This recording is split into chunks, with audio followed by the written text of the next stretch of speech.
ওই ঈদের নামাজের পরে একটা যুবক কবরের কিনারায় দাঁড়ায় দাঁড়ায় কান্না করে। ও যুবক কেন কাঁদো?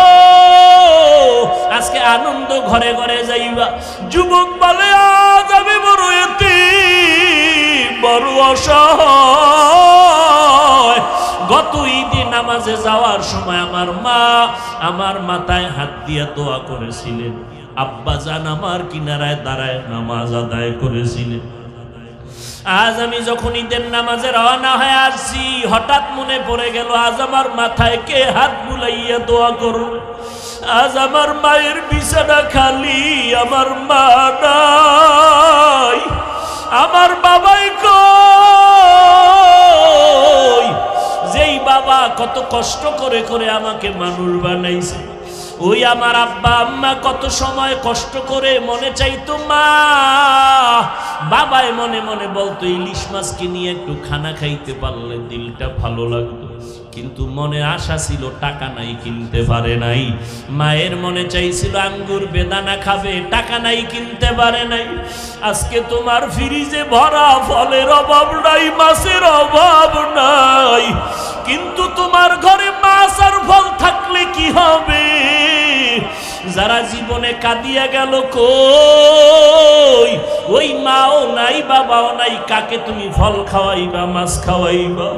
ওই মা বাবারে কিছুই পারো নাই তো দুই ফোঁটা চোখের পানি ছেড়ে আল্লাহকে বলো, আল্লাহ আমার মা আঙ্গুর বেদানা খেতে পারে নাই, তুমি জান্নাতের ফল খাওয়াইও। আমার মা বাবারে আমি একটু শান্তি দিতে পারি নাই, কষ্ট করে গেল জীবন ভর। আমি এখন একটু কামাই রুজি করিয়া মা বাবারে খাওয়াবো, আমার টাকা পয়সা আছে কিন্তু মা বাবারে পারলাম না। ওই মা বাবা জীবন ভর কষ্ট করিয়া কান্না করে আজকে কবরে চুষিয়া আছে।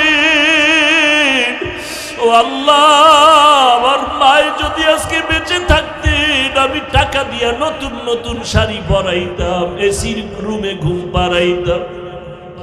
আমার বাবারে আমি কত এসিওয়ালা রুম দিয়ে আরাম দিতাম, কিন্তু আমার টাকা আছে, এসি আছে, কিন্তু মা নাই, বাবাও নাই।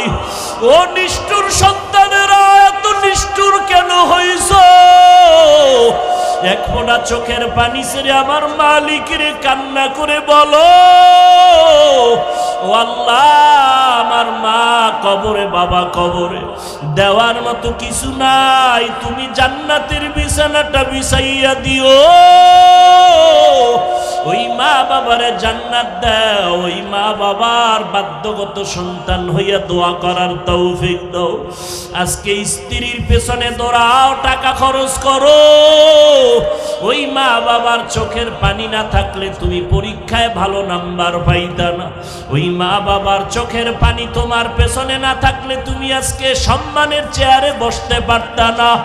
ও আল্লাহ, তাকাইয়া দেখেন এই ময়দানে কারা ইয়তীম।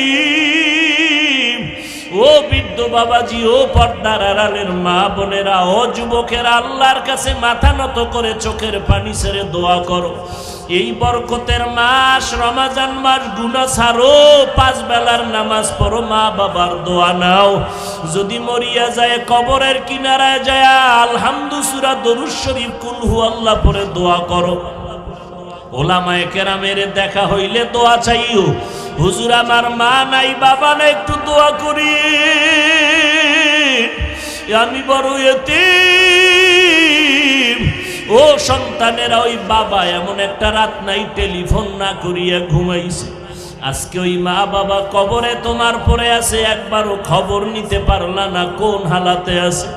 ও আল্লাহর সন্তান, আল্লাহর বান্দারা, ওই মা বাবার সন্তান, ওই মা বাবারে হারাইয়া অচেতন হইয়া তুমি গুনার কাজে লিপ্ত হয় না। যদি গুনাহ হইয়াই থাকে এখন তওবা করে নাও, মরিয়া গেলে যাব আর কোনোদিন নামাজ ছাড়ব না, বেপরদায় চলব না, মা বাবারে কষ্ট দিয়েছি আর দিব না।